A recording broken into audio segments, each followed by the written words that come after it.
Decorn, you were Sister Bendy. Oh yeah, the Eurotrash, yeah. Eurotrash. Yeah, you were the Sister Bendy on Anton Eurotrash. Decorn? Who was? You were. I remember. You were a skirt and rode a bicycle. Very nice. Yeah, but do you want to elaborate on that a little bit? Because people might remember you. Because obviously it's television, so... does anybody remember Eurotrash? Yeah. And there was a...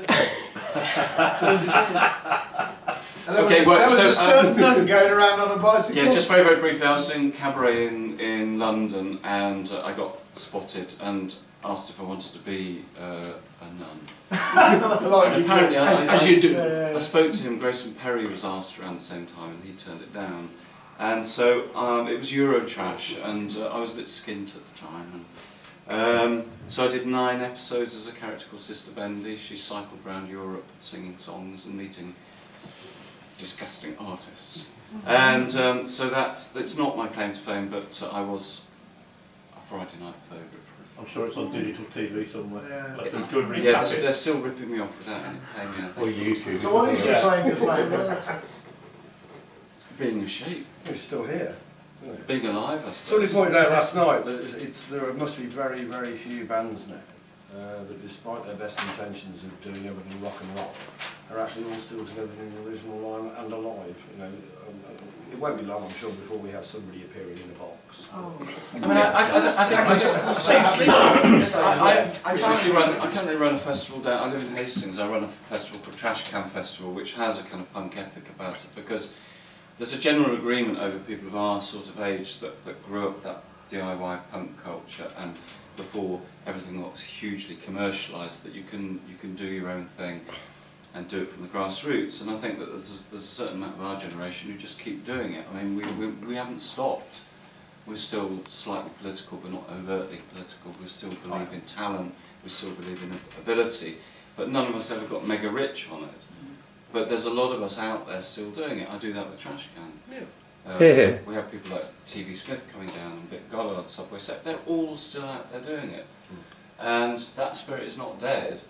It's the one that is countercultural. I mean, is everything right with the world currently at the moment politically?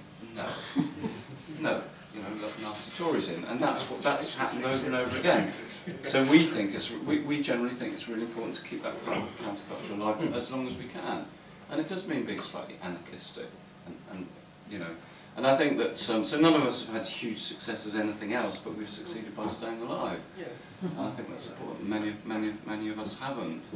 And the fact that we can still do this in 2016 is quite miraculous. And we've been in and recorded some more music, so there's new stuff for people to listen to. So we haven't stopped.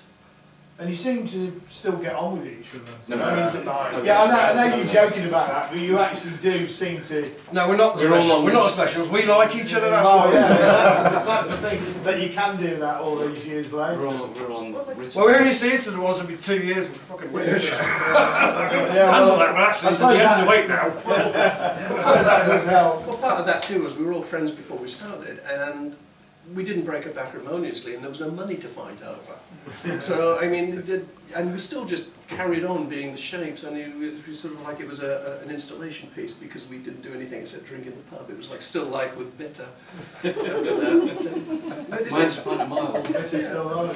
But it is important to us as people. I mean, that when we do this, I mean, we weren't the most famous band in the world, but people that liked us really liked us, and they still come and see us. And it's important for us right now. People like Andy. Is that we do it in the original format as long as we can, because we've done the Rebellion festivals and all those, and you know, you go to see, you know, you see a big name up there, you go and see it, and you recognise the drummer or something like that. And it's not their fault. Some people just aren't alive anymore. Some people don't want to do it, and it's just circumstance. Sometimes you can go and see 2 versions of the same band. I think there's 2 versions of Sham 69 right now. You know, you pick your favourite. Well, there's 3 versions of the beat. Well, there you go. And so it's important to us. We don't have any. There aren't any bands doing that song. The 5 H's. The Shapeshifters. And the Plasmatics over in Japan. Yeah, there is a tribute in Japan of some.